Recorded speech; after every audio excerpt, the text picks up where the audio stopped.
Good evening, everyone. Welcome to the final session on Analog Electronic Circuits course.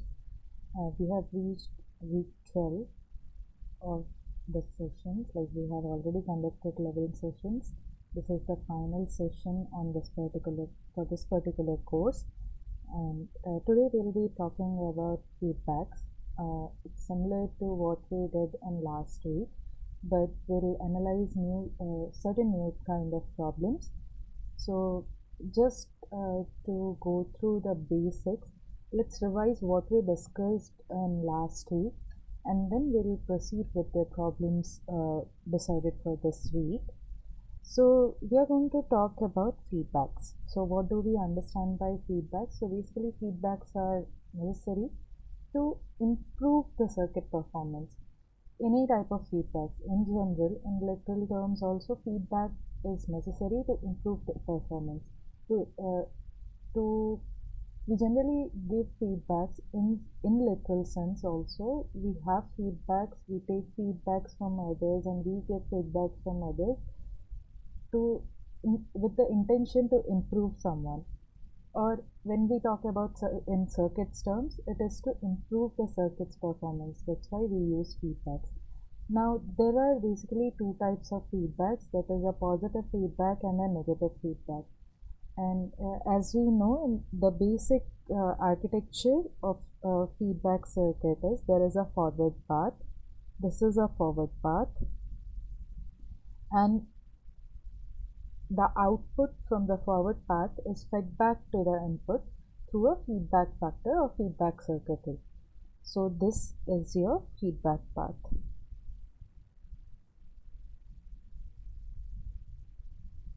Now, first of all, this feedback factor can vary from 0 to 1.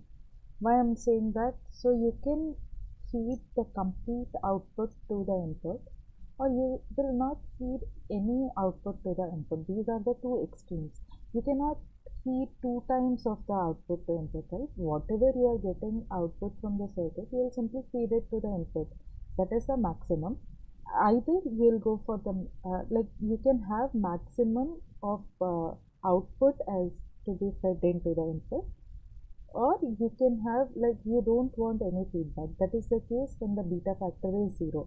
So the beta factor always lies between 0 to 1, which is the feedback factor. So it is the amount of output that you are actually feeding back to the input. That is what is the beta factor.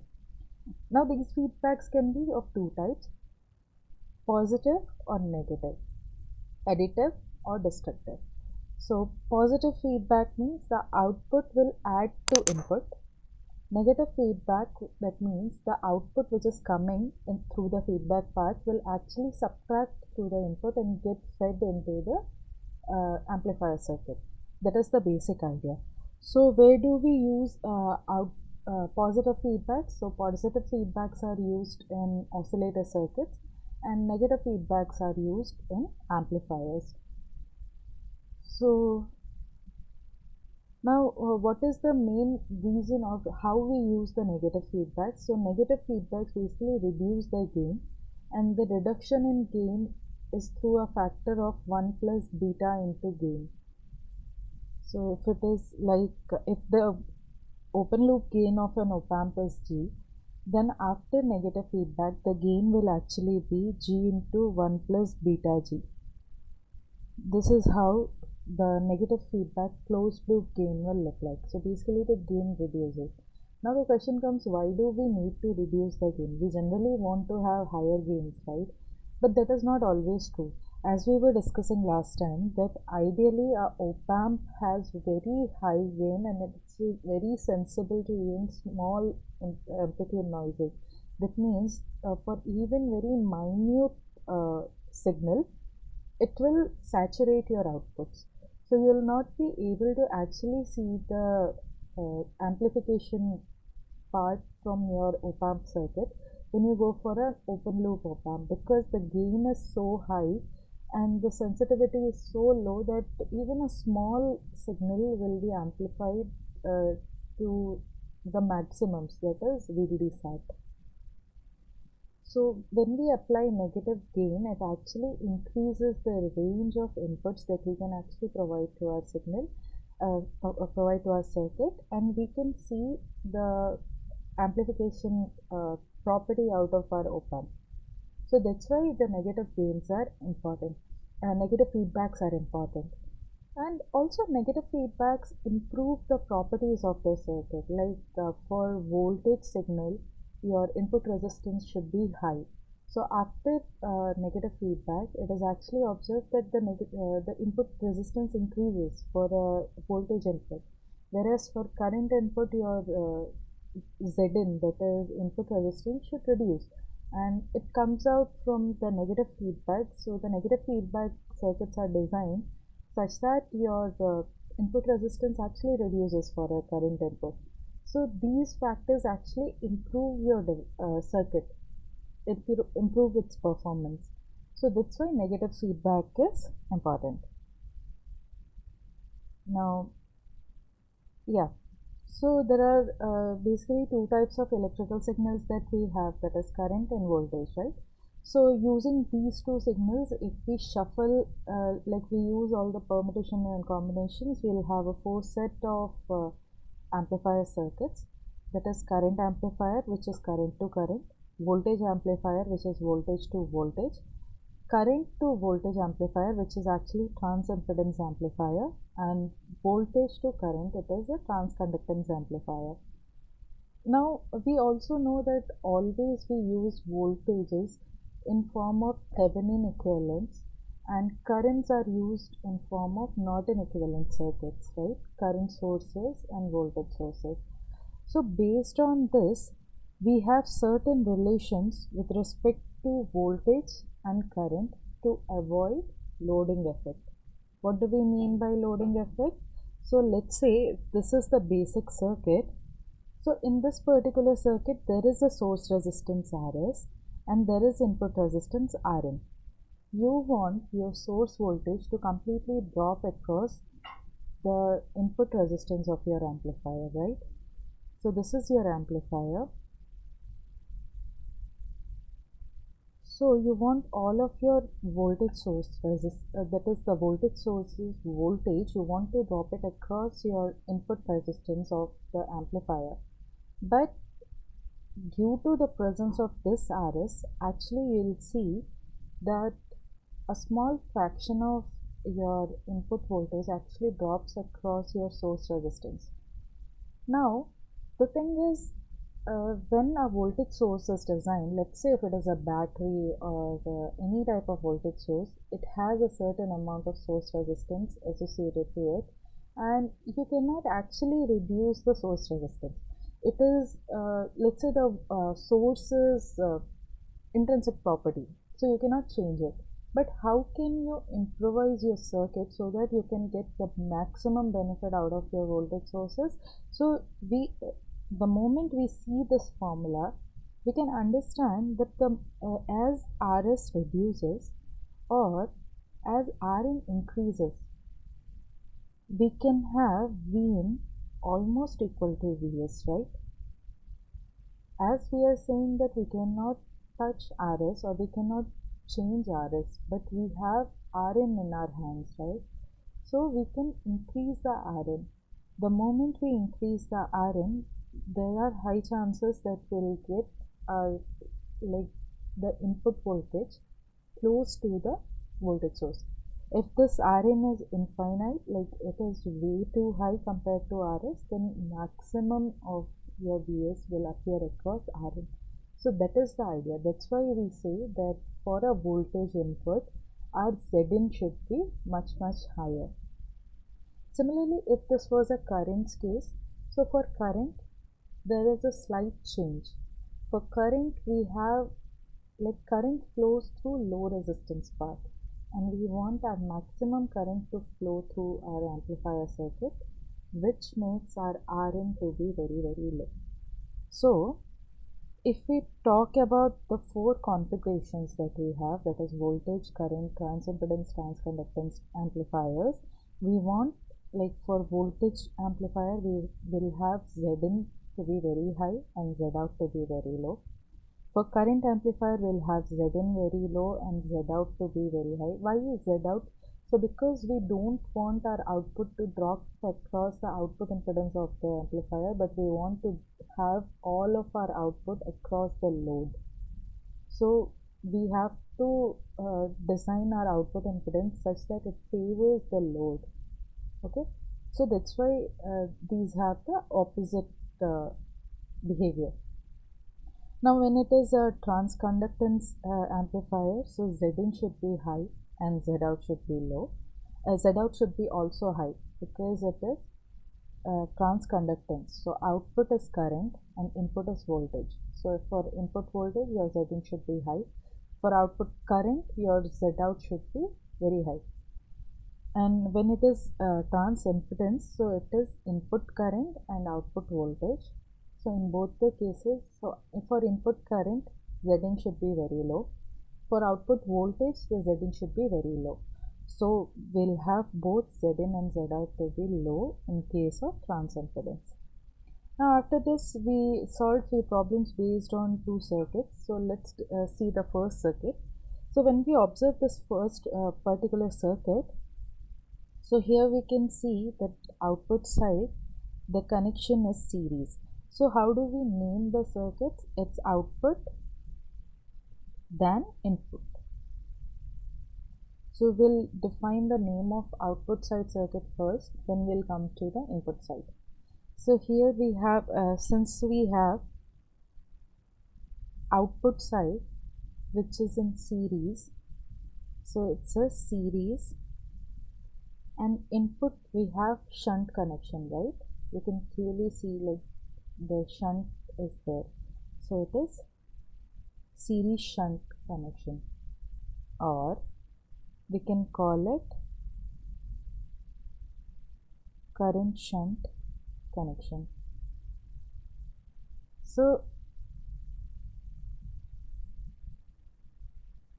yeah, current shunt connection. When we call input side as series, that means the input is actually current. Okay, the input that we are providing is actually, no, when we call input side as series, the input signal that we are providing is actually voltage. The input signal that we are providing is voltage, and when we call the input side as shunt, the input signal that we are providing is actually current. As here also you can clearly observe that this is a shunt connection, right? But when we see what is the input that is being provided, it is actually the current, right? So series means voltage, shunt means current. Now here for output side, we can see that if it is series, then it is current, and if it is shunt, then it is voltage. So here for this particular circuit, if it is current shunt, then what type of topology is it from the four that we discussed earlier? So since it is current, so output is current, and since it is shunt, so input is also it's current. So it's actually current to current. So one is I out and other is I in. So it is actually a current amplifier, right? Now coming to the next circuit. So in this circuit, if you observe very carefully, yeah, so in this circuit, if we observe carefully, so this circuit has shunt connection in output, right? So we'll write shunt. For output side, if it is shunt, then we can also write it as voltage. Then first we'll name the output, then we'll come to the input. Now output side shunt, that's done. Then input side, if we look at input side, it's actually series connection. So it's a shunt series or voltage series connection. But if you see in See, as I mentioned earlier, for input side, if it is a shunt connection, that means the actual input being provided is current. Now here you can observe, since it is a series connection, the input that is being provided is voltage. So here the input is V in. And when we talk about the output, so the output is actually shunt. Now output, in case of output, when it is, so let me write it down clearly how they are actually named. So when we are naming, we first name the output, then we name the input. That is clear. Next, if let's say if it is an input, in input, if it's series, that means the signal that is being provided is actually voltage. And if it is shunt, the signal that is being provided is current. Now in output, if it is series, then the signal that we are getting in output is actually current, and if it is shunt, the signal that we are actually getting is voltage. Now based on this, if we see, so we have shunt, that means output is voltage. Now series in input, series means input is also voltage, so it's V out by V in. So what do we mean by V out by V in? It's actually voltage gain, right? And this circuit is a voltage amplifier. So that is how we name the circuits, and we understand about the behavior of the circuit, like what are the inputs and outputs based on the naming and by looking at the circuit. Now after this, let's move to the problems which are decided for today. So starting with the first problem, so here we have this particular circuit. It is a feedback circuit, right? Feedback amplifier. Now the first question is, in these circuits, it is very clear that we have a feedback, right? Output being fed to input. But what about this particular circuit that we are seeing right now? So this particular circuit, which is 12.1, how do we know like what is actually the feedback path here? Like what is the feedback path in this circuit? If I would ask like what is the feedback path of this circuit, then what would you say?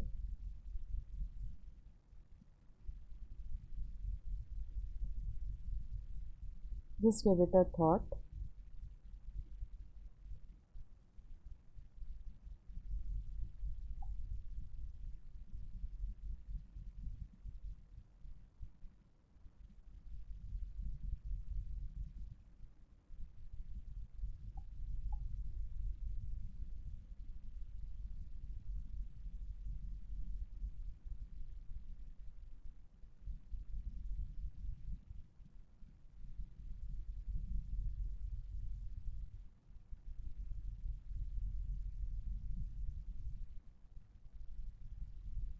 So actually, by looking at this circuit, it is not very clear that what is actually the feedback path, right?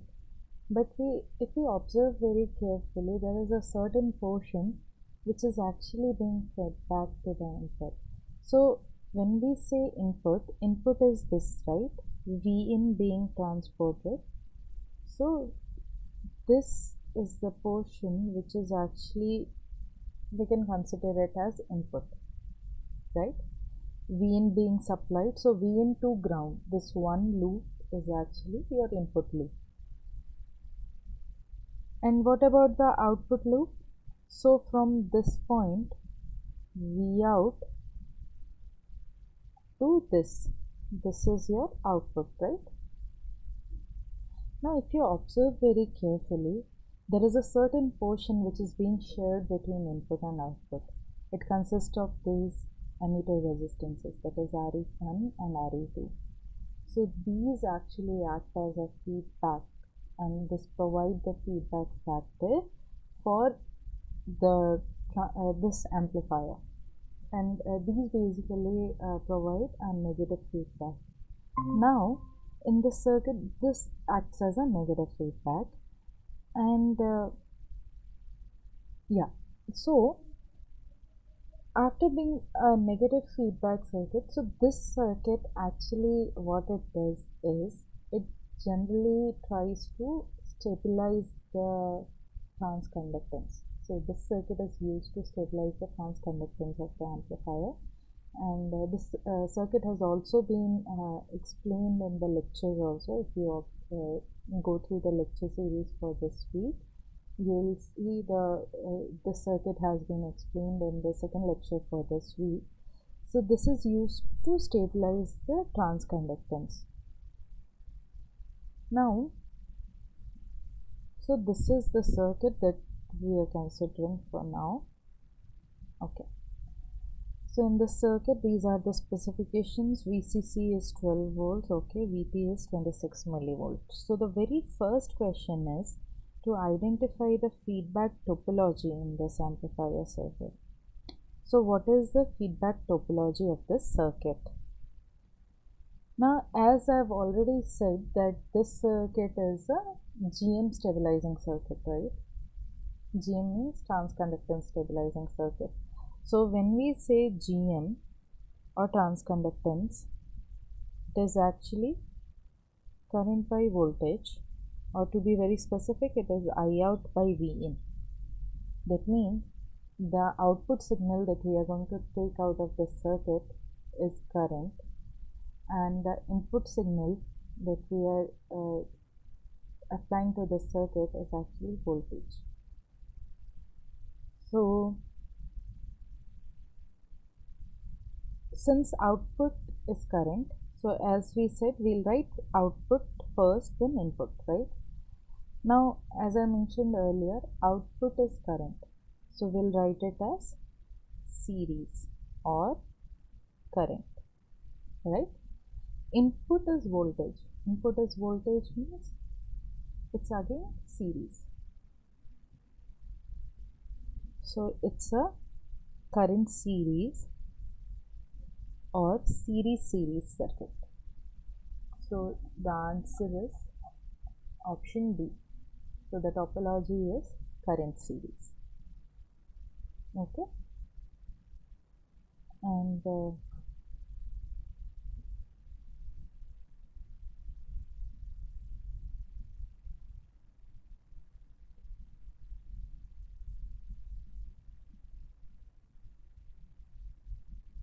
you can also understand it like, see, so this is the basic amplifier that we have, right?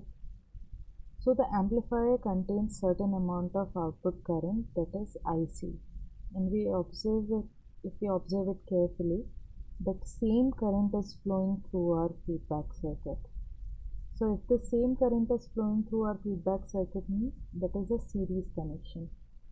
And when in output we have series connection, we call it as current or series, right? Now this is for the output side. When we look through the input side, in input we can see that the input voltage that has been that we have applied is being actually shared between our it's being shared between our input of amplifier, that is VB of the transistor, which is basically input to the amplifier, right? And it is being shared with our feedback circuit. So VF, if we write it as V feedback, so our V in is actually equal to VB plus V feedback, right? So it acts as a voltage divider. So when the voltage is being divided, that means actually this connection is in series, right? So that's how also we can say the name comes as series circuit, or we can say it's a current series circuit. Okay, now moving on to the next problem. So in this problem we have to find the suitable range of RE1. So what is RE1? Let me paste the circuit. Yeah, this is the circuit. So we have to find the range of RE1 for the feedback circuit shown. So what is it that basically defines the range of this RE1? It is actually RE1 should be less than R0 and R5, and RE1 should be greater than 1 by Gn.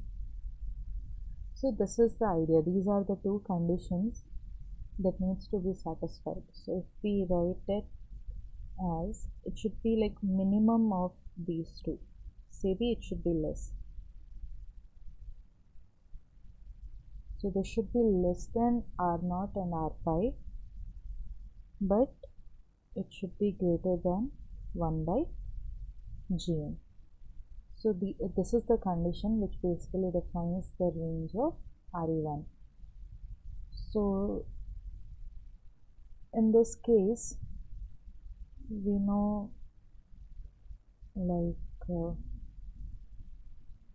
to find R0, R5, what we need is IC. So let's find the IC first. It is VCC minus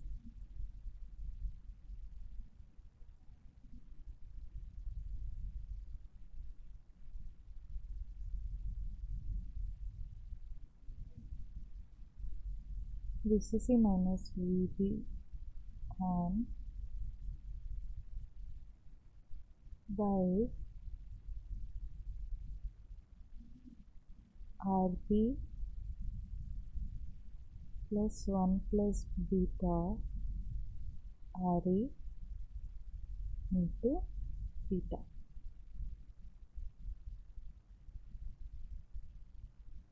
So if we want to find IC, we can write it as VCC minus VBA. Just point as VBA, right? So VCC minus VBA, RB plus 1 plus beta into RE into beta will give us IC. So now substituting the values that we have, we know VCC is 12 volts, VB on is 0.6, RB is 1.55 mega ohms plus 1 plus 200, which is beta, into RE. RE is addition of these two. Right? RE is RE1 plus RE2. So that is 1K into beta. So when we solve this expression, we find out that IC is close to 1.3 milliamperes. Now once we have got IC, we know Gn. Gn is IC upon Vt. That is 1.3 milliamperes by 26 millivolt. It turns out to be 50 milliohms and 50 millisiemens.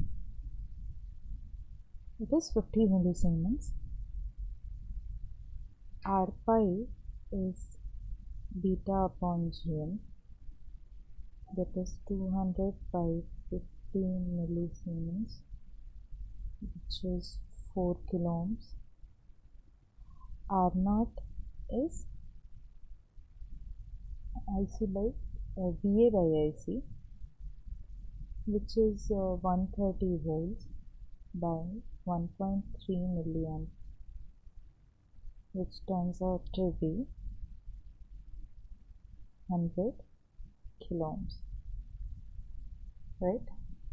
Now when we have all these values, so we have to find the range for RE1. So minimum of R0 and R5 is actually the value of R5, which is 4 kiloohms, and 1 by Gn is actually 20 ohms.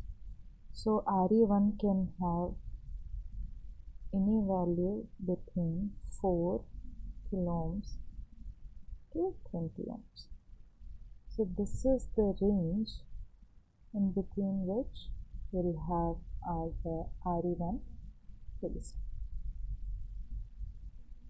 Now we have to find the overall transconductance of the amplifier circuit due to the feedback factor. So we already know that GM of this amplifier is 50 millisiemens. We know beta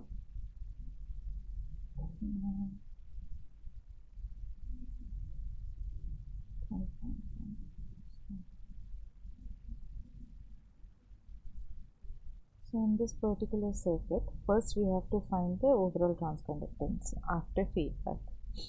So here, considering that this capacitance is short-circuited and the operational frequency, so we'll only be left with RE1. So when we are only left with RE1, then beta factor will actually be 380 ohms. Now when beta is only 380 ohms, the GM dash, which is after feedback, is actually GM upon 1 plus beta GM. Beta fed. Let's write it as beta feedback. So we don't confuse it with the current amplification factor. So GM dash is actually 50 millisiemens by 1 plus 50 millisiemens into 380. So GM actually turns out to be 2.5 millisiemens. GM also we can see it reduces after feedback. It becomes 2.5 millisiemens. Now in the same circuit, we have to find the value of input resistance for the amplifier circuit due to feedback. So Zn due to feedback. Now here, as we know, the input signal is, what is the input signal? Voltage. So if the input signal is voltage, then what will happen to Zn? Zn will increase. How much will it increase? By a factor of 1 plus beta GM, right? So now the Rn dash, that is the new Rn, will be Rn into 1 plus beta fed. Let's write it as beta fed into GM. So the earlier Rn was actually R pi, and or if we say it is like R pi parallel to Rb, then ultimately also it will come out as R pi, because R pi is 4 kilo ohms, whereas Rb is 1.55 mega ohms, which is huge. So we'll only have R pi in our R pi as our input resistance. So it's we can write it as Rb parallel R pi, which is ultimately R pi into 1 plus beta fed into GM. So this is ultimately R pi 1 plus beta fed into GM, which is 4 kilo ohms. 1 plus, how much is beta fed? It is 380 into GM is 50 millisiemens. So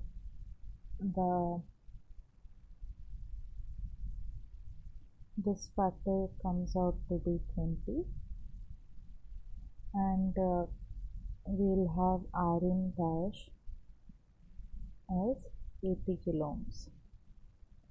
So we can see that the Rn has improved. Why it has improved? Because the input signal is voltage. If it would have been current, we would have divided the Rn by this factor of 1 plus beta GM.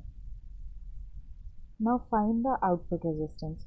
So if we have to find the output resistance, so what is the output signal that we are getting?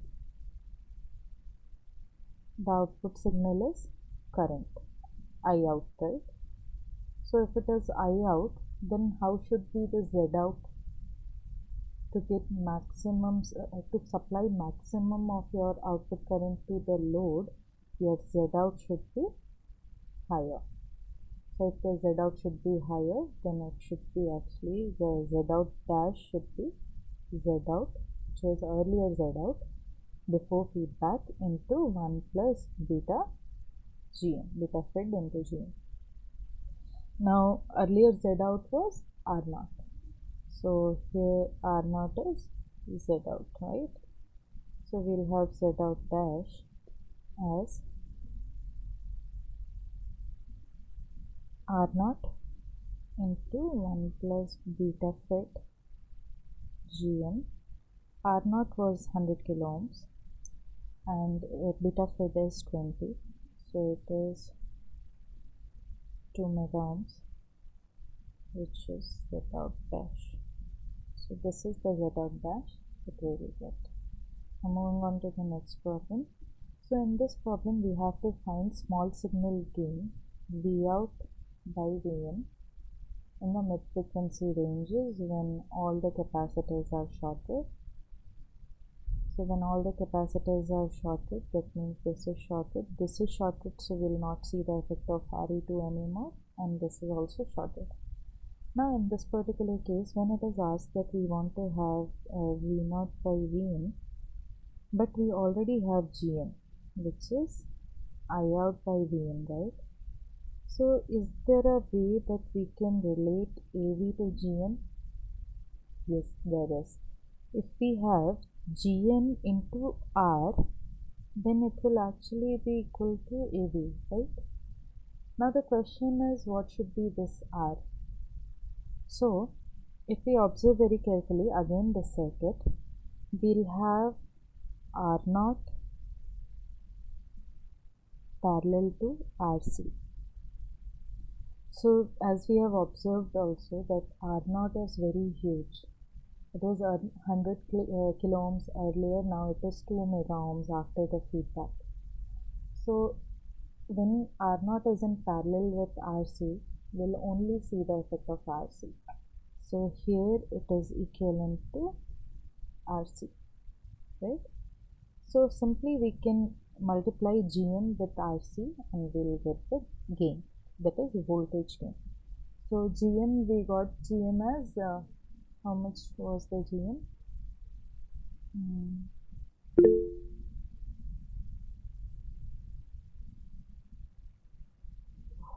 Oh, sorry, it is not a. Okay, it was muted the whole time. Apologize. Actually, I didn't get any feedback, so I didn't know. Okay.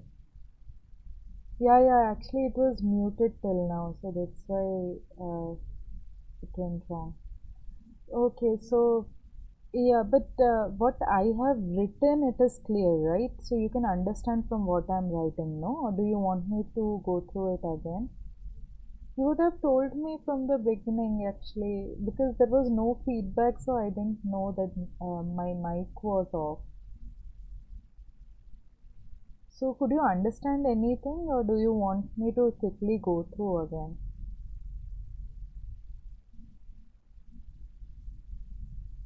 Hello? Am I audible clearly right now? Hello? Hello? Yes, so do you want me to go through the things that we have done earlier, or is it clear from the notes that what I'm trying to say? So basically whatever I'm writing in the notes, okay, the writings were clear, right? Okay, but thanks for informing. But you should have informed earlier only, like since I didn't get the feedback, so I could not know the mic was off. But hope the writings are clear. Just in case if you don't understand or if you want me to repeat anything. Okay. So just in case if you want me to repeat, there is no problem. I can go through it again. Or if it is like okay that you are getting things, then we can proceed. So that's why I'm trying to write whatever I was saying. So yeah. So did you understand like how this circuit is a series circuit? This given circuit, how are we naming it as series circuit or current series circuit? Do you understand that?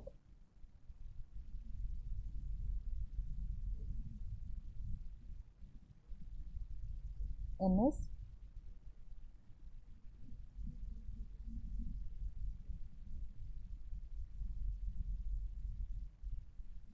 So basically how we name it is output and then input. So that's what I was explaining, and I have written here also, like if it is input, and in input if there is series, then we will consider the voltage is being fed as the signal, and if in input it is shunt, then that means the current is being fed as the input signal. Now in output, if the circuit is in series, that means we are extracting current out of that circuit, and if in output the configuration is shunt, that means we are extracting voltage output of that particular circuit. So from there, from the namings, how do we understand whether it is a voltage amplifier, current amplifier, transconductance, or transimpedance? This is how we find out. And then we were solving this particular problem. So this problem, the first one was to understand the topology. So as we understand that this circuit is also known as a transconductance stabilizing circuit. So it basically stabilizes the transconductance, and it is actually a transconductance amplifier. So from there we came to know this name as series. And if we observe very carefully that this output, so this is the output circuit, right, from here till the ground. So if we observe very carefully that the current which is being injected from, so the current output from the amplifier is basically your op amp, right? So the current output from the op amp is the same current flows through your feedback circuit. Here the feedback circuit is the resistors RE. RE1 and RE2 are actually behaving as a feedback circuit, and in this particular circuit the same current is flowing through the feedback path which is coming from your amplifier, that is the transistor. So that means they are in series. So output is in series. Now if we look at the input side circuit, so input we are providing, first of all, if you see, we are providing voltage. And when you observe very carefully, this voltage is being shared between your input, that is amplifier input, which is VBE, and it is being shared between that VBE and VF. If I call it as a feedback, so VF. So if I write it as Vin equal to VBE plus VF. So this is the like these are the voltages that we actually have. So it is being shared between the two. And since there is a voltage division, that means the input is also series. So that's how it is a series circuit. But if you observe very carefully, in output side we were talking about the current, like how the current was being distributed. So that's why output is actually current. And in input we are talking about how voltage is being distributed. So input signal is actually voltage. So if we see output by input, what is it? It is actually current by voltage. The current by voltage means transconductance. So that's why this is a transconductance amplifier or series amplifier or current series amplifier. That's how the naming comes from. Now as we have explained earlier also and previously also many times, like for voltage your Zin should be high, and for voltage your Zout should be low. For current your Zin should be low and current Zout should be high. Now here, since it is for input it is a voltage signal, so your Zin will be high, and for output it is a current signal, so your Zout will also be high. And how high it will be, so it depends on the feedback factor. So basically your earlier whatever your Zin and Zout was, it will be multiplied or divided by the factor of 1 plus gain into beta, and that gain can be voltage gain, current gain, transconductance or transimpedance. So in our case it will be GM. So that's how this question was. Like, first of all you have to find the overall GM, that is the overall transconductance after the feedback. We know that after the feedback, that after the negative feedback, either of all, like voltage gain, current gain, transconductance and transimpedance, all of these will reduce by a factor of 1 plus that particular gain or GM, AV, AI or Z, anything, into beta. Beta is not the current amplification factor, that is IC by IB. So here the beta that we have 200, it is actually IC by IB, but the beta that I am talking about is the feedback factor, which comes from this particular resistance RE that is present in the circuit. And then the question was like, you have to find the range in which you can have your RE1, this feedback resistor that is there. Why we are only talking about RE1, we are not talking about RE2? The reason is there is a capacitor in parallel, and in the mid-frequency range, it is always that whenever there is a capacitor, it gets shorted when we are doing the AC analysis. So we will not see the impact of RE2. That's why we are only considering RE1. So now we have to consider the range for RE1, right? And what range it can be there so that we can get that proper feedback effect. So it turns out that you need to satisfy this condition, that is, it should be less than the minimum of R0 and R5, but it should be greater than 1 by GM. So that is the condition that we need to satisfy for RE1. So here first of all we found out R0, R5 and GM, and then based on those values we found out that what can be the range in which we can have our RE1. And if you observe very carefully, it is the same range, like the RE1 that is given in the problem is 380 ohms, and the range that we get, it contains that 380 ohms. So the circuit has been taken care and it considers the RE1 in the given range only. Now yeah, so GM, we have to report the improved GM, first question. Next question is we have to report the changed Zin, like after feedback. So as I said, since the input signal is a voltage signal, so Zin will improve, like Zin will increase. So Zin will increase by what factor? It will again increase by 1 plus GM into beta factor. So we'll simply multiply the Zin which was there earlier. Now Zin earlier was R pi parallel to Rin. R pi parallel to RB. Rin means RB, that external base resistance RB parallel to R pi. But RB is actually 1.55 mega ohms, whereas R pi is 4 kilo ohms. So if we take the parallel of 2, we'll only see R pi. So that's why we are considering R pi into 1 plus beta GM. So we get 80 kilo ohms. Now the next problem was, what will be the Z out, improved Z out.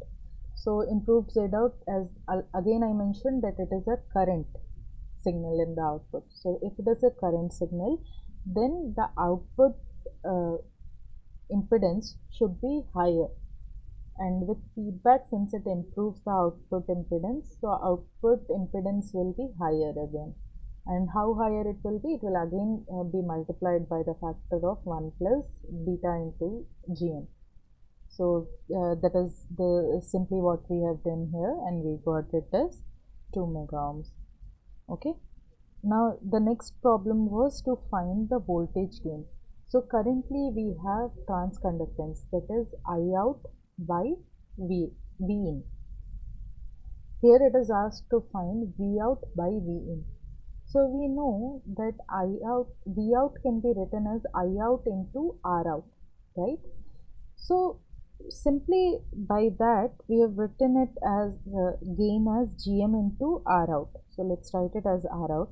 But if we observe very carefully, so R out is actually, this is R out, that is R0 parallel to RC. So when R0 parallel to RC is R out, and we know that R0 is much higher than RC, so the effective parallel resistance will only be RC. So that's how it AV will be simply GM into RC. So here we need not to consider R out, it is RC. So how much was the GM that we got? GM was 2.5 millisiemens, right?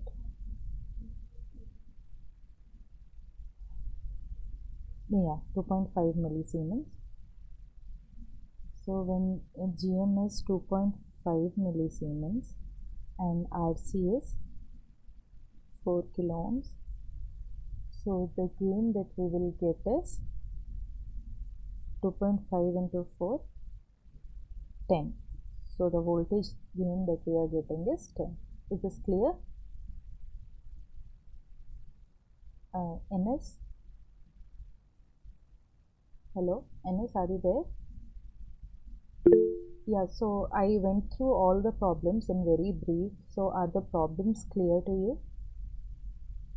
And basic concepts, actually I have already done these basic concepts in previous week 11's lecture, and I just reiterated those, so you can go through it just in case if you have any doubts, but they were just the basics of feedbacks. Okay, yeah. So moving on to the next problem that we have. So here, okay, so this is the problem I want you to answer. Maybe Ines, you can unmute yourself if it is possible. Can you unmute yourself?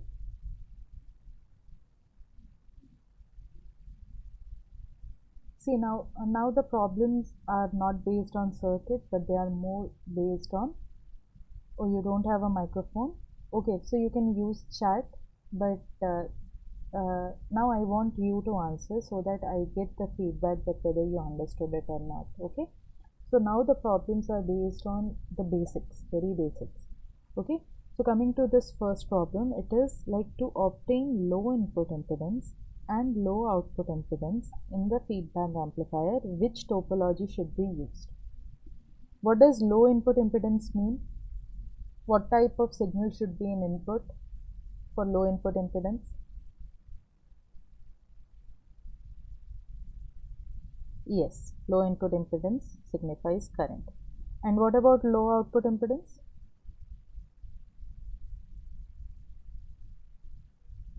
Voltage, correct. So what type of circuit it is? V out by In, right? So that is basically trans impedance circuit. How will we name the circuit? So we name it as output, then input. This is how we name the topology.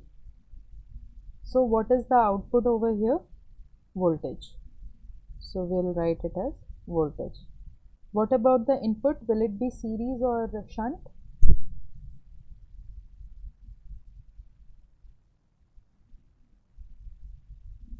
What will be the name of the topology, like for input side? Will it be series or shunt? See, in the input you have current, and when there is current in input, what did I mention earlier? See, I mentioned here, I'll show you. So here, this is very important. I'll highlight this. How should we name them? So in input, if you have series connection, then it is voltage. And if in input you have shunt connection, then the actual signal that is being presented is current.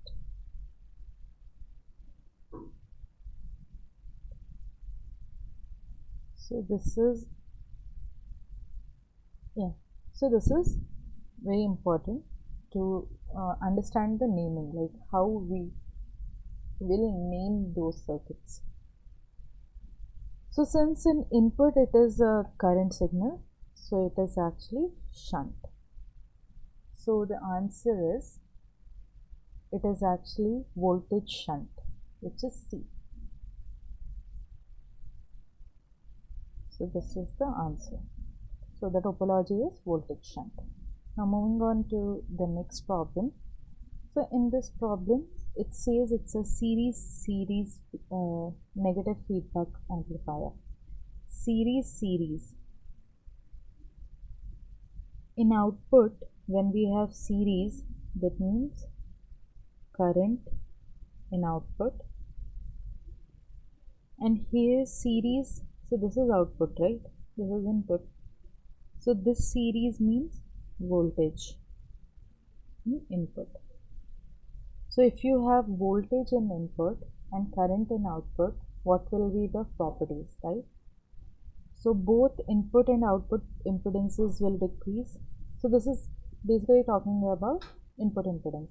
So we know that for input impedance and voltage signal, Zin should be low. And for output, if it is a current signal, Zout should be what? High, right? So what will be the correct option? Oh, sorry. For voltage, Zin should be high, right? For voltage input, Zin should be high, and for current output, Zout should be high. So this shows that both Zin and Zout will increase. Like they should be higher, and we know that negative feedback actually supports the behavior that we want. So both input and output impedances will increase. Now moving on to the next problem.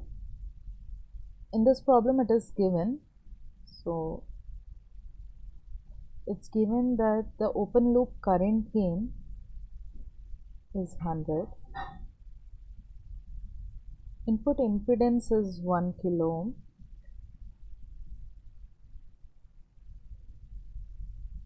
output impedance is also 1 kilo ohm, feedback network feedback factor beta is 0.99,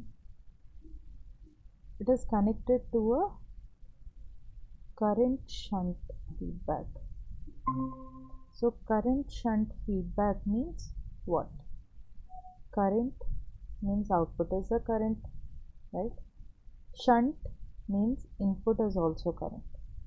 So current output, current input. We'll have both of them as currents. Now the new input and output impedances we need to find out. So if it is current and output, then Zout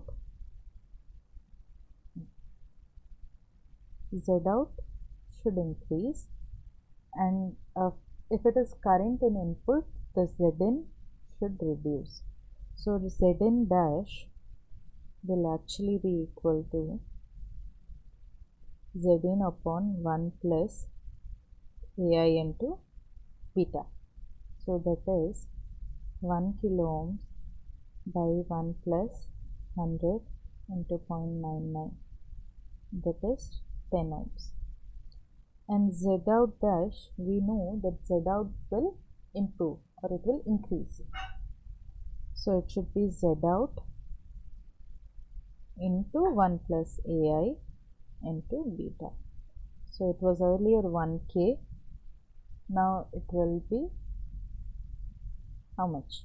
1k into 100, so it will be 100 kilo ohms.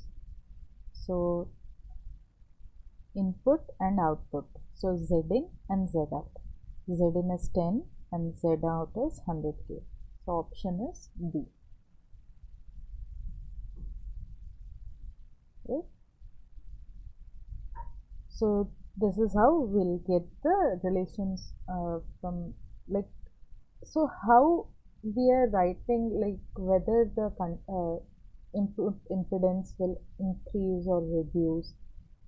How are we deciding that? So it is ultimately coming from what is the topology, and we know if the signal is voltage, how should be its behavior with for input impedance and output impedance, and if the signal is current, we also know that how should it behave for a negative feedback with within when we are talking about Zin and Zout. So that's how we are getting okay whether it will increase or reduce. It is based on the currents and voltages behavior And where does it ultimately come from? It comes from the topology that we are talking about. So whenever it is asked that, okay, you have a negative feedback circuit, now tell me what will be like. So earlier you had Z in, Z out, gain, everything. Now I have made it as a negative feedback. How my parameters will change, whether it will improve, reduce, increase, reduce, how it will change. So for that, actually the question is incomplete because you need to know the topology, as ultimately the factors are actually depending on the topologies. Whether the Zn will increase or reduce, it depends on what is the supply that you are providing. Is it an input signal? Is it a voltage signal or a current signal? It depends on that. So if somebody randomly says that I'm providing a negative feedback to a certain amplifier, and there is an amplifier and I'm providing negative feedback, and I want to know whether my Zin will increase or decrease. For that, the first thing that you need to know is what are the signals that you are getting, like taking out of output and providing to the input. That is very important. So that basically means the topology of your amplifier is very important to know what will be the improvements, like what type of improvements that you will see. See, ultimately it will be improved, but whether the Zn is quantitatively increasing or reducing, that you get to know based on the signals. So that is what I am trying to say. Okay, now moving on to the next problem. So here again there is another problem, let's solve. So it says that an amplifier has a voltage gain. See, sometimes even if the topology is not given, then also you can extract the topology, that configuration, from certain clues. How? See, here it says voltage gain. Here it says voltage gain. Voltage gain means AV, that is V0 by Vn. So it is definitely a series circuit, a series shunt circuit. No, sorry. It is voltage series circuit. Yeah, this circuit, when it is voltage gain, so it's voltage series circuit. Now here if you observe in the previous question, it said current gain. Current gain means current in output, current in input. Then we'll have actually current shunt circuit. That is the topology of it, right? And you can see here also it's mentioned current shunt circuit. Now in case of current gain, voltage gain, if it was said like transconductance circuit, like transconductance of the circuit is this much, trans impedance or impedance of the circuit is this much, trans impedance is this much. So from there you can also get the like what is the topology. So sometimes there is a possibility that it is not specifically said that you are using this particular topology. Rather, you'll get the specs which are specific to that particular topology. See, ideally, current gain you will get in a current amplifier. In voltage gain, you will not get current gain, voltage amplifier. You will get voltage gain. You cannot get current gain there because you have to recalculate the circuit providing the currents and everything. So that is very difficult. So the specification for a voltage amplifier is voltage gain. Specification of current amplifier is current gain. Specification of a transconductance amplifier is its transconductance. So like that also you can like take out what is the topology of the circuit. Okay. So yeah, here voltage gain is given, which is 45. Zn is 1 kilo ohm. Z out is 2 kilo ohms. And beta factor is 0.2. Now it's mentioned that after feedback what will happen. So since it is a voltage, so Zn should increase and Z out should reduce. How much? By the factor of 1 plus beta A. So Zn dash will be 1k into 1 plus 45 into 0.2. So this is 0.9 plus 110, so 10k. Zn dash is 10k, Z out dash is 2k by 1 plus 45 into 0.2. So it is divided by 10, so it will be 200 ohms. So Zn dash and Z out dash, correct options for input and output. Input is 10k, output is 200 ohms. So the option is D. Yeah. Now there is this another question. It says you have to understand, like you have to evaluate voltage series amplifier. Voltage series amplifier means what are the signals? If it is a voltage series amplifier, what is input signal and what is output signal for a voltage series amplifier?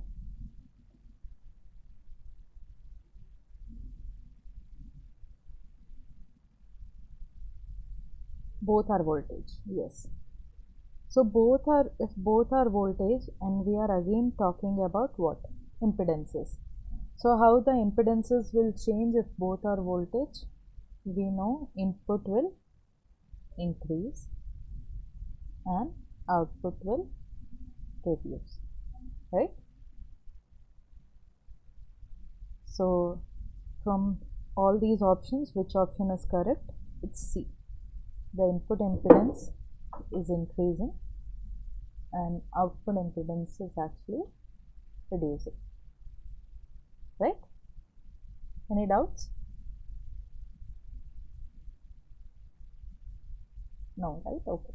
Let's move on to the next problem. So again, here we have a problem where you have to again see like how your input and output impedances be for an ideal transconductance amplifier. What do we mean by ideal transconductance amplifier or ideal amplifiers, and how are they different from like practical or real-time amplifiers? Like what is the difference between ideal and practical ones?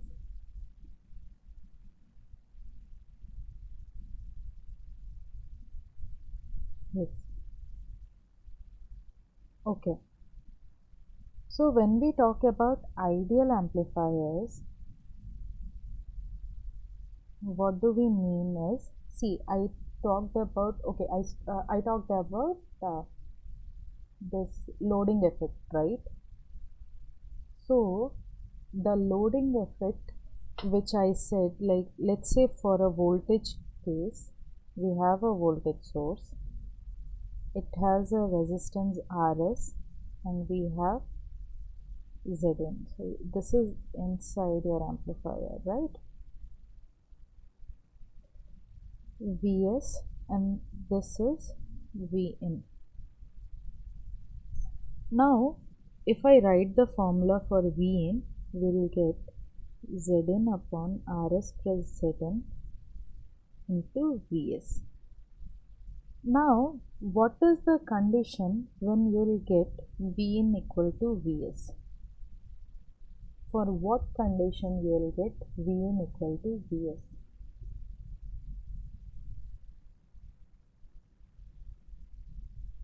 I want to know the condition for this. And keep in mind that Rs cannot be 0, because Rs is the intrinsic property of that voltage source. So let's say if you are using a battery will always have its source resistance. You cannot have a 0 source resistance based battery. So that source resistance is a fixed value and it is always there no matter what. So you cannot have Rs as 0. So what can be the other condition for which you will have Vin equal to Vs?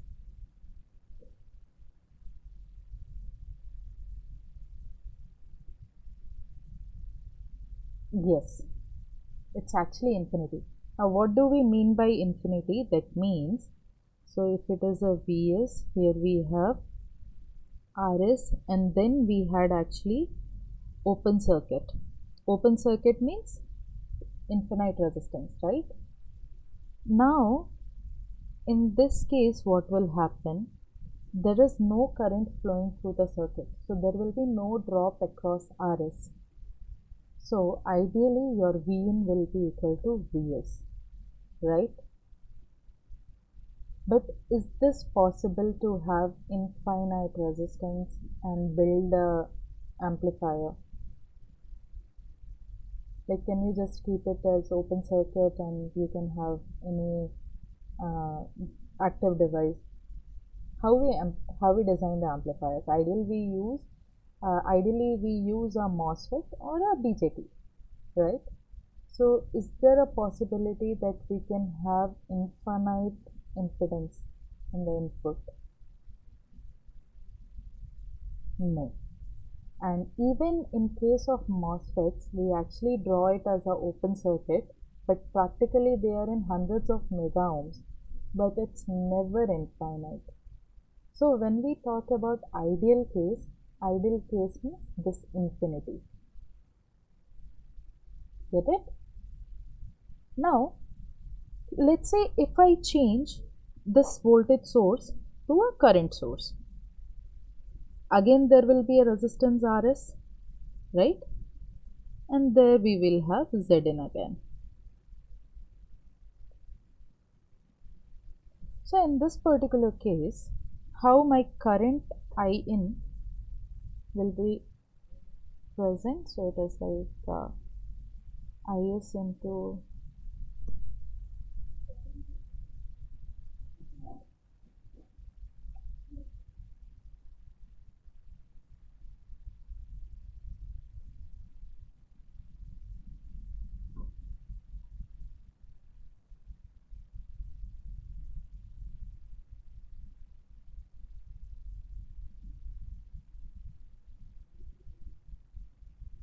this is how we'll write the current distribution, right?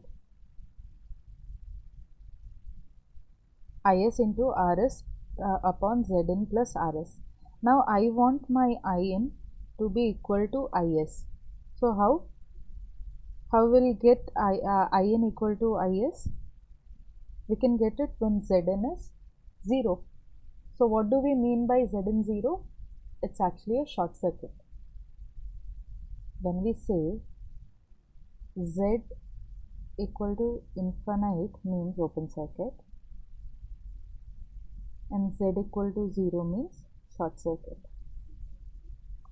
So when we have a short circuit, then actually we also know that when there is a short circuit, whole of the current flows through the short circuit path rather than any resistive path. But having an ideal short circuit of zero resistance is also impossible, because even if you short circuit it, you'll short circuit through a wire, right? And that wire will have a particular amount of resistance involved. So you can never have zero resistance. Likewise, you can never have an infinite resistance. So when we talk about zero and infinite, these are actually ideal conditions. So here also, when it is asking about ideal transconductance, it is talking about the ideal conditions. So that's why here you are seeing all the parameters in zeros and infinites. Yeah. Now we have to see, okay, what will be the condition for transconductance? Transconductance means what? It is I out by V in, right? So output is current, input is voltage. So what will be the conditions for Z in and Z out?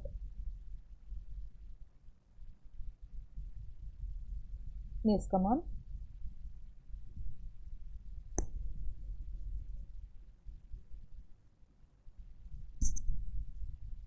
Which of these four options will satisfy the condition for an ideal transconductance amplifier?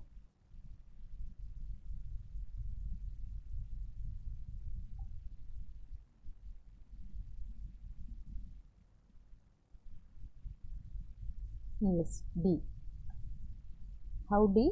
Because we know since output is a current, so Z out should be very high, ideally tends to infinity.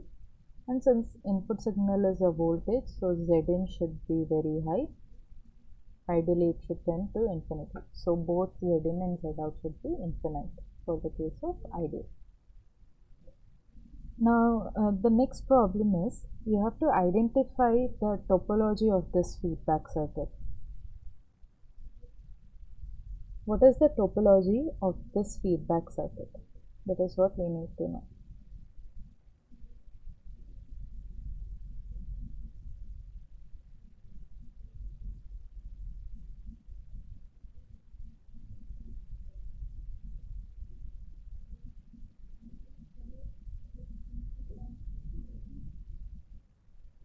What will be the topology?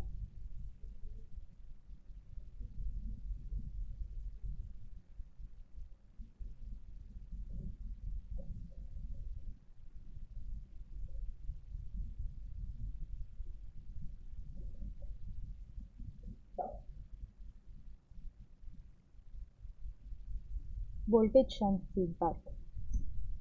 Okay, so can you explain like how it is voltage shunt feedback? Like why not voltage series? Let's say one option, this was voltage series, let's say, because two are repeated, right? So we have all four combinations. So yeah, why not voltage series and why not current shunt, current series? Like what is the idea behind it? Why is it voltage shunt?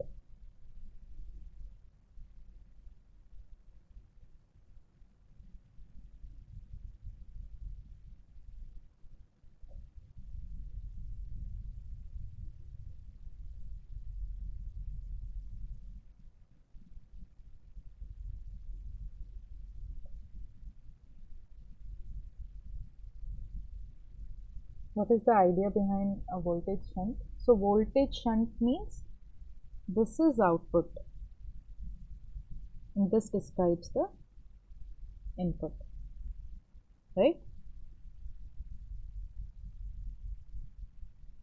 So why output is voltage? Because from the circuit we can clearly observe that we are extracting out voltage from the circuit as our output signal. So it is a voltage signal. So voltage for output is 10. Why input is shunt, not series?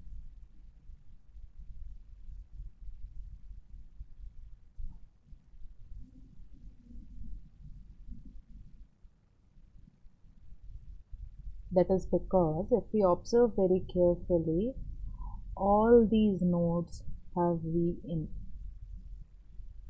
So here if we look at all these three parts, that is from here 1, 2 and this 3, here it's not acting as a voltage divider, rather it's acting as a current divider, right? And when current is divided, that means the circuit is actually shunted or they are in parallel. That is the reason why the voltages are equal, right? Voltages are constant throughout. So that's why the input is shunt. So it is a voltage shunt feedback. Is this clear? Any doubts in this?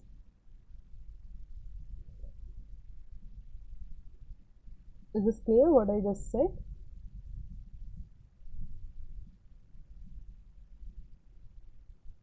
Okay. Now moving on to the last problem for today. So here we have to identify the input impedance and output impedance of ideal feedback network for current series amplifier. Now first of all, current series amplifier. So what is your input signal and output signal for these?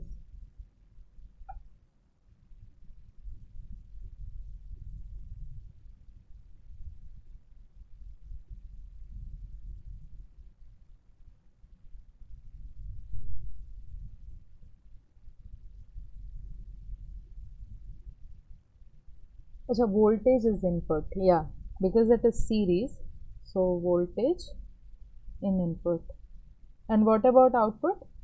So it's current only, current and output. So now you have current at output and voltage at input. So what type of amplifier is this? Out of the four configurations that we know, that is current, voltage, transimpedance, transconductance.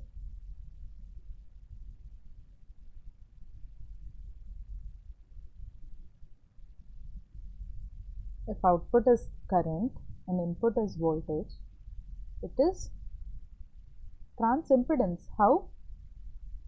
See, how do you write it? Ultimately, when we talk about gain, any type of gain, it is output by input. So if it is current by voltage, yeah, if it is current by voltage, it's actually transconductance, right? So we are actually talking about a transconductance amplifier, that is ideal transconductance amplifier. So if it is an ideal transconductance amplifier, then what will be its how its Zin and Zout will be? Like how should its Zin and Zout be for a transconductance amplifier?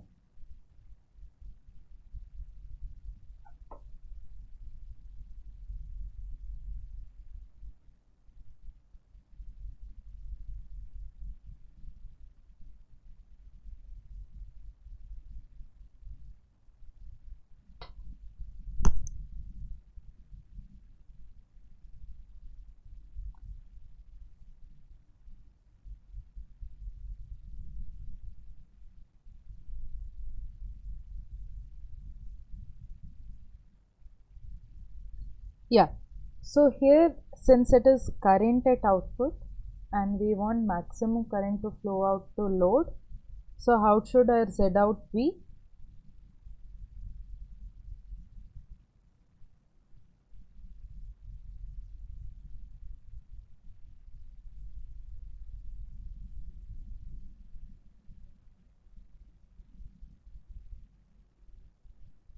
Yeah, Z out should be very high. And what about Z in?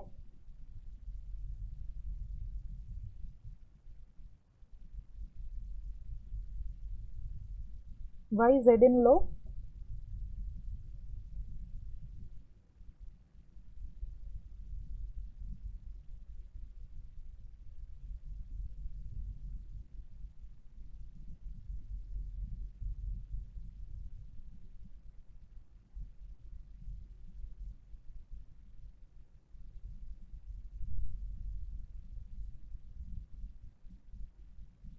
Yeah, Zin should be high because it is voltage, and Z out should also be high because it is current. So Zin and Z out should both be very high, right? So it should be ideally infinite. So that's all for the today's problem session. Like these are the 14 problems uh, that I've planned for today. So do you have any doubts or anything where you could not understand? Feel free to ask. We still have a lot of time. Just in case if you have any concerns. Did you register for the exam?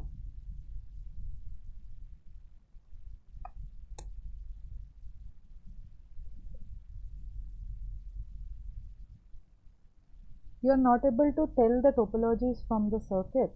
Okay. So see, when the topologies are exclusively expanded in forms of feedback and forward path, in this type of topologies, it is very easy to understand, right? So in this condition, you can understand clearly what is the topology, right? Okay. The problem comes when we have circuits like this, है ना? Am I right? Okay. So let's see this example. Maybe I'll change the color to red. Yeah. So first of all, talking about outputs. See, keep this in mind, okay? This is one thing very important. It will help you. So for input, when they are in series, it is a voltage signal, and when they are in shunt, as a current signal. But for output, it's actually opposite. Okay. Now, for a basic amplifier circuit, we know that there will be a BJT or a MOSFET. Its drain or collector will be connected to VCC through this resistor RC, right? And then this RB will be there, right? Uh, yeah, excuse me, I'll be back in 5 minutes.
So yeah, what I was saying is,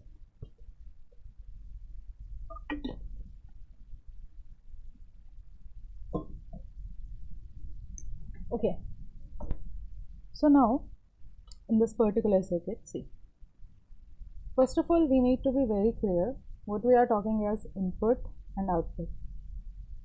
So when we say we are providing input, it is ultimately to the amplifier circuit, right? And in our case, the amplifier is either the BJT or the MOSFET. Other resistors are there for biasing and feedback. So when we say we are seeing the output, it's actually across the output. So if I talk about the inputs and outputs to my amplifier in this particular circuit. So this VBE is actually the input and this VCE is actually my output, right? Now let's see how these things are divided, okay?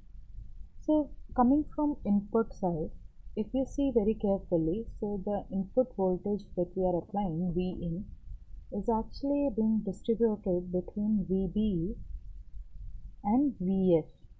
This potential is, let's say, VF, which is V feedback, right? So if you see, the voltage is being distributed, but the current will be constant. So since the voltage is being distributed, what type of circuit it is where voltage distributes? The series connection, right? Where the voltage actually distributes. Now coming to output side. So here, looking from the circuit, we could say that the output that we are taking is actually voltage. But that is not true, because the Vout that you are seeing over here is not actually the Vout. If I write down, Vout is actually VCE plus VF. Let's say again, if I write it as VF. So it is VF. So the voltage that I am getting at output is not my actual output voltage, right? But one thing that I know for sure is that whatever the current that is flowing through the circuit is constant throughout. That is, the IC is constant. So now when the current is constant, so that means what type of circuit is this? Here it is again series, right? Output is also series. So if I write it down, I can write it as a series circuit, or I can write it as a current series circuit. But that current is for output, because in output, the actual value that we are seeing, we are not getting our output Vout as the output of our amplifier. It is actually the combination of both. But the current that we are getting is actually the actual current that is flowing through the amplifier. And since it is flowing through the amplifier and the feedback circuit and both are same, so we can say that, okay, actually what we are getting out of the circuit is current. So the output is current, it's not voltage.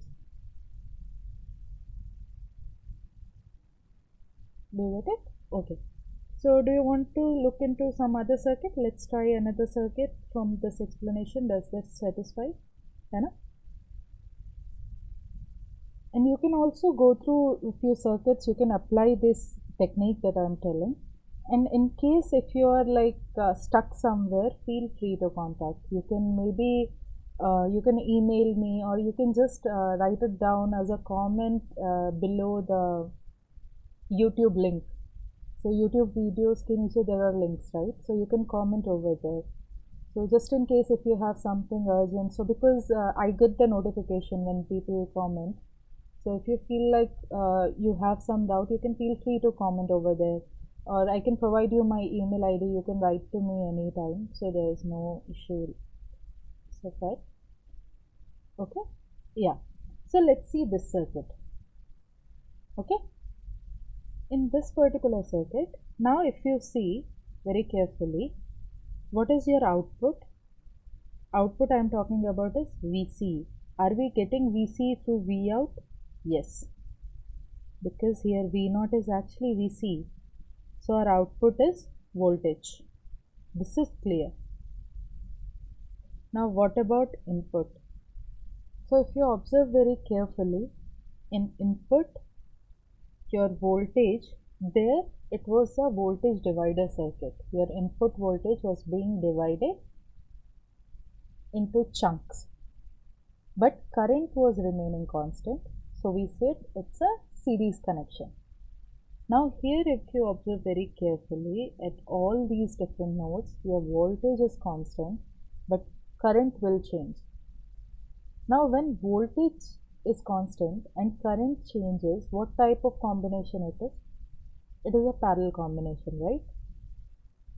Parallel, another term for parallel is shunt. So that's why here input side it is shunt, and in output it is voltage. So hence the name voltage shunt. Is this clear?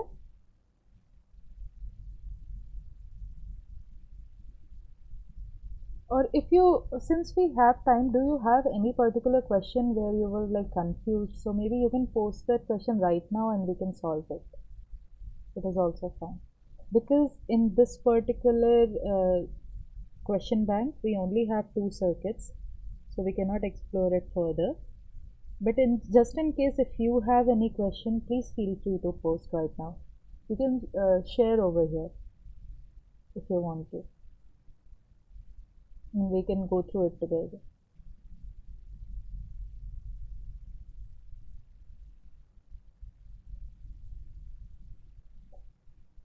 Or else we can end the session over here and you can write to me anytime through email. Uh, do you know my email ID?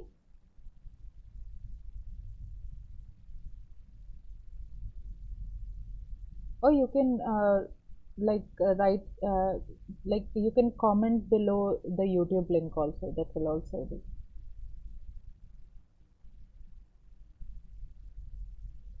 Okay, you have my email ID. Okay, that's great. So do you want to share the problem right now, or would you like to discuss it later? Anything is fine. Since we already have time right now, so you can go ahead, go over them. Those problems.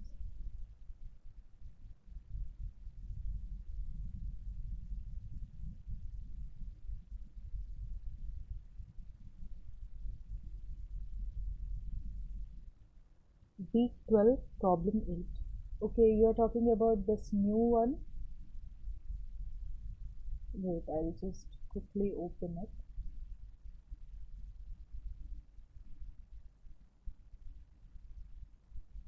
Week 12.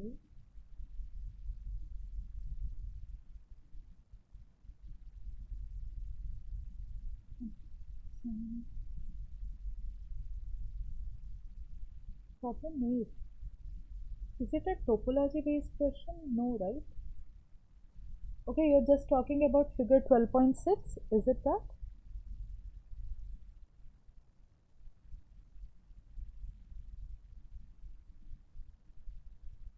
Hello? Enes, are you talking about figure 12.6? But isn't it the same circuit that we did right now? The first circuit?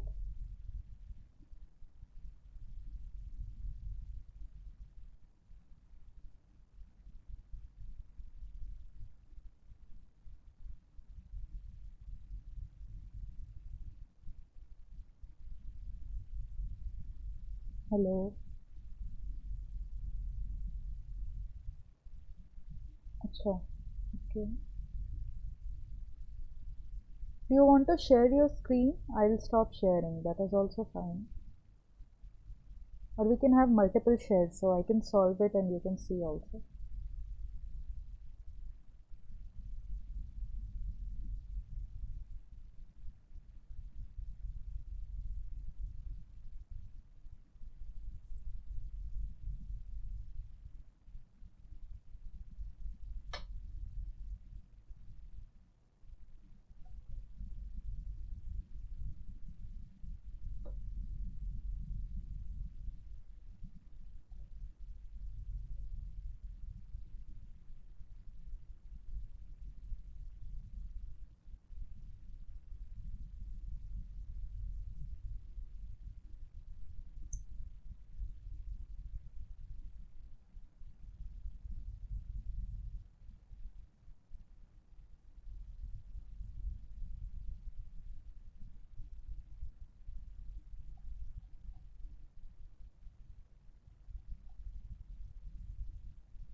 Okay, so you are saying like when the capacitor bypasses both the resistors, what will be the situation? That is what you want to know. Matlab, basically, right? So the condition is, if let's say R1, R2, and there is a capacitor, and here if you have RB, RC, you're taking your output from here, CL, and you have your voltage source, Vs, and ground. So what is the situation in this case, right? Okay. So what will happen? Now here when it is shorted, the moment there is a capacitor and when you are going for AC analysis, definitely it will be shorted. So it is shorted, so it becomes actually like this.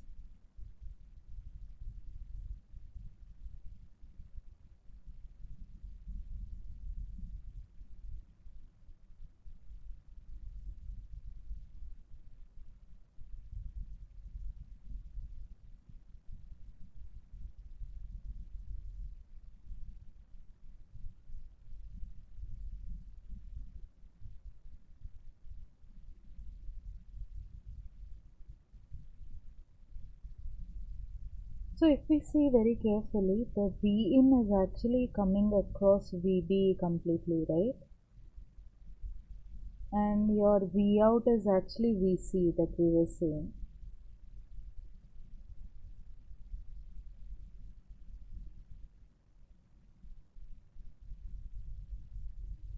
But the question is, where is the feedback path? See, in both the configurations that we did today, in one case this one acts as a feedback path, in other case there was this as right, this acts as a feedback path.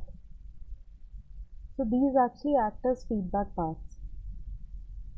But in this simple amplifier, where is the feedback path? That is the first question, right?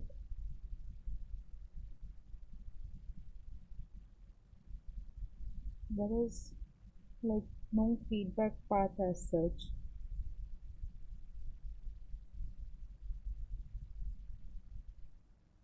Hmm.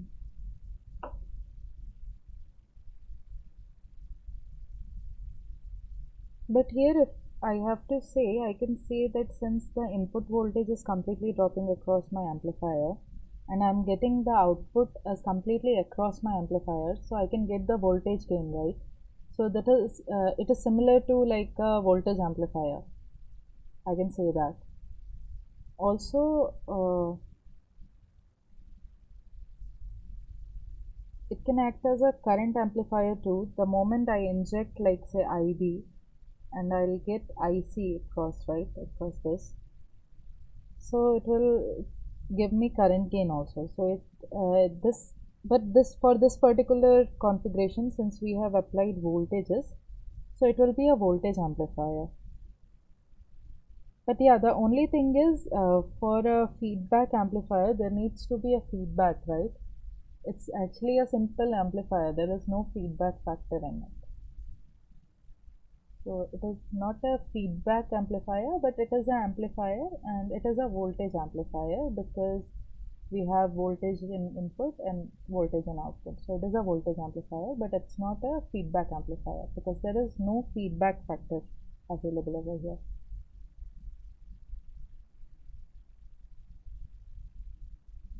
Uh, you understand what I'm trying to say? Am I making sense?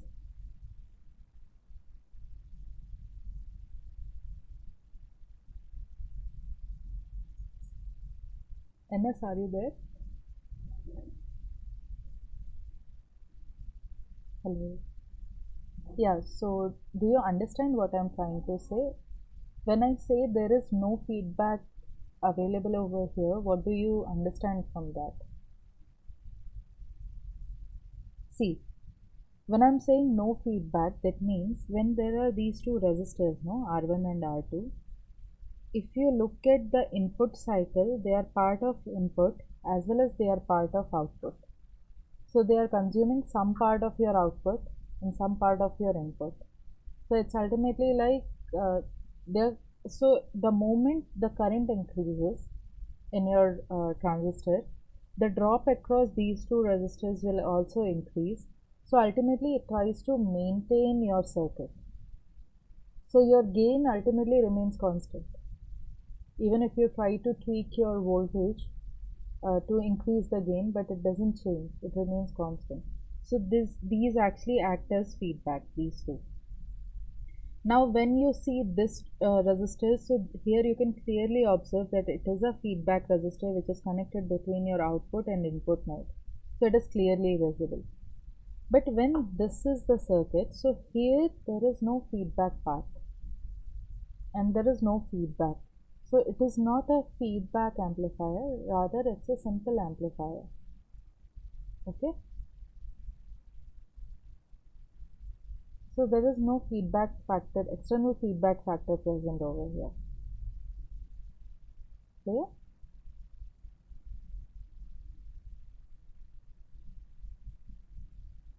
But we can say that it is a voltage amplifier because the input is voltage and the output is also voltage. So whole of your input is coming across your amplifier, whole of your output is coming across your amplifier. So it's a voltage amplifier. Yeah. Any other doubts?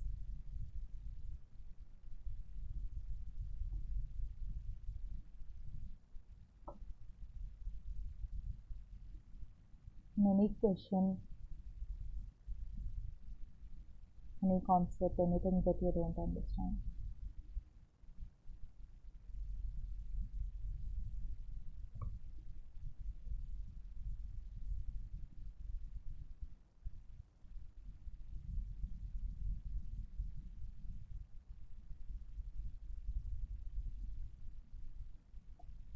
The question is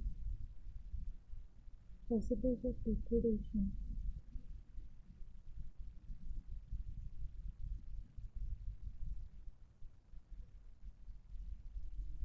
Percentage degradation in small signal input resistance with respect to the circuit.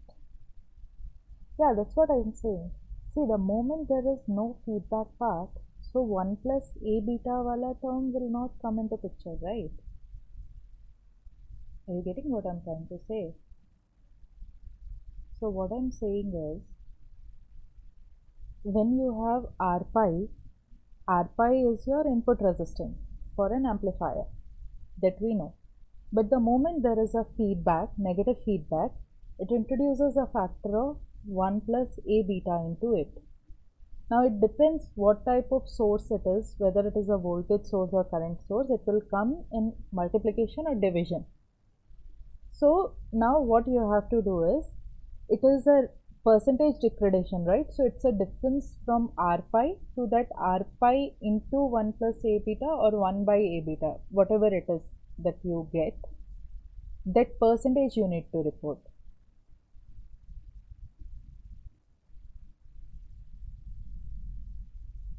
Got it? Okay. Because this amplifier that turns out after the capacitor, it's actually not a feedback amplifier, it's a normal amplifier.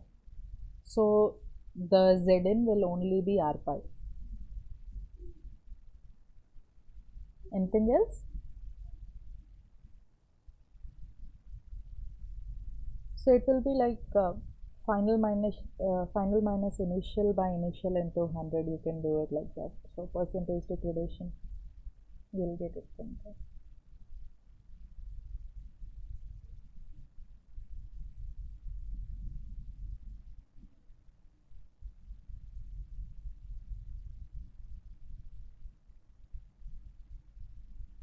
Any other problems? Any other questions, concerns, anything else?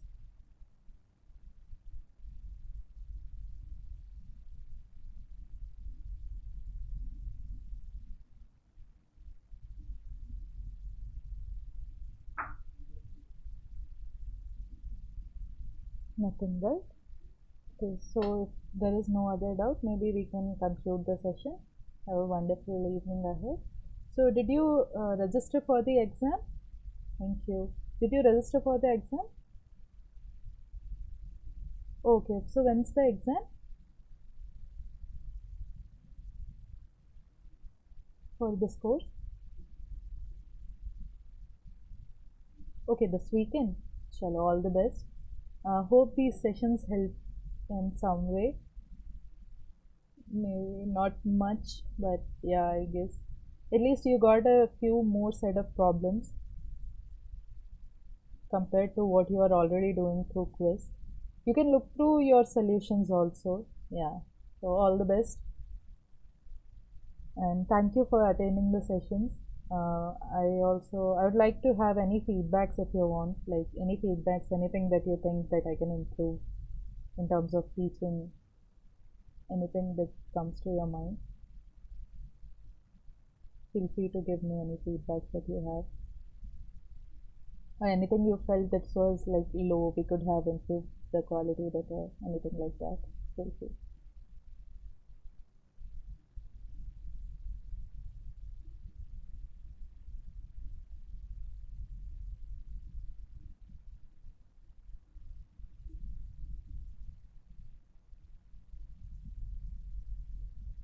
No feedback? Everything was okay? Thank you. Thank you. All the best. So go through all the like basic concepts very properly and try to remember few formulas which you feel like which are necessary for you. Or at least if you are unable to remember the formulas, try to uh, like keep the steps in your mind, like how you are arriving to those formulas. What are the assumptions that have been considered? What if those assumptions are not considered? What will be the situation? So those type of things try to keep in mind. And don't worry, you will have the problems of this level only. So try to solve all your problems in these sessions also. So these problems are different from what you have got in your quizzes, right? So you have at least two set of problems every week. So somewhat around 20 questions per week. So you can go through all those problems. And just in case if you feel like there is certain doubt or certain discrepancy, feel free to contact us anytime. And yeah, all the best. So have a wonderful evening ahead. Bye. Take care. So hope to see you in next some other course next term as well. So yeah, that's all for today. Maybe okay. Thank you. See you. So maybe we can end the session over here. Thank you so much.